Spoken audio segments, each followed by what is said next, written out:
आज मेरी तबीयत ठीक नहीं है, हम कल बात करेंगे। मैंने हाँ बोला और फोन रख के सो गया। रात के 2 बजे अचानक से मेरी आंख खुली। न जाने कैसे उसका नंबर मिला दिया। उसका नंबर दूसरी लाइन पर मसरूफ था। 5 मिनट बाद मुझे वापस कॉल आई। उसकी छोटी बहन बोली कि मोबाइल मेरे पास है और आप ही सो रही हैं। अगले दिन सुबह से शाम हो गई लेकिन उसने मुझसे राब्ता नहीं किया।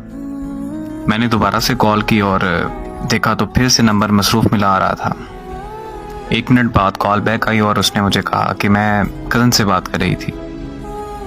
मैं खामोशी से उसकी बात सुनता रहा और फिर कुछ वक्त तक हम दोनों खामोश रहे।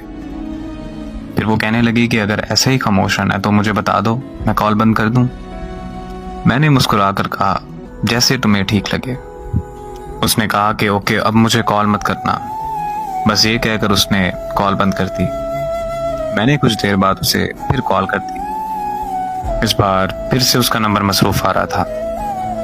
फिर उसने मेरी कॉल अटेंड की और वो बहुत खूब गुस्सा होने लग गई और मुझसे कहने लगी कि मेरी बात ध्यान से सुनो कि मैं अब तुमसे प्यार नहीं करती, मैं किसी और को पसंद करती हूँ।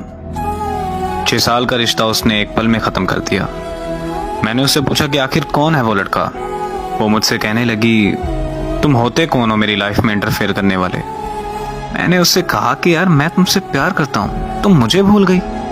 इतने में उसको किसी और की कॉल आई और उसने मेरी कॉल कट किए बगैर उसकी कॉल रिसीव कर ली। मैंने कॉल कट नहीं की। कुछ देर बाद उसने कॉन्फ्रेंस कॉल ले ली। कॉन्फ्रेंस कॉल में लड़का बोला कि हाँ भाई, तुम्हें क्या मसला है। तो मैंने कहा कि तुम होते कौन हो मुझसे ये पूछने वाले। तो वो मुझे कहने लगा कि ओ यार कॉल कट करो और सो जाओ। तो साथ में ही वो बोली कि नहीं जान, ये ऐसे बात नहीं मानेगा, आप इस पागल को इग्नोर करें और मुझसे बात करें। तो वो लड़का बोला कि हाँ मैं भी तो देखूंगी ये कब तक कॉल कट नहीं करता। मोहब्बत में सितम की मिसाल और क्या तुम है। मैंने अपने महबूब को किसी और के साथ रोमांस करते देखा है। वो वक्त गुजरता गया और मैंने बहुत मुश्किल से खुद को संभाला। 3 साल बाद मुझे एक रॉन्ग नंबर से कॉल आई। मैं कॉल अटेंड करते ही उसकी आवाज पहचान गया। वो बोली कि कैसे हो तुम। मैंने उसे कहा कि तुम काम की बात करो बस।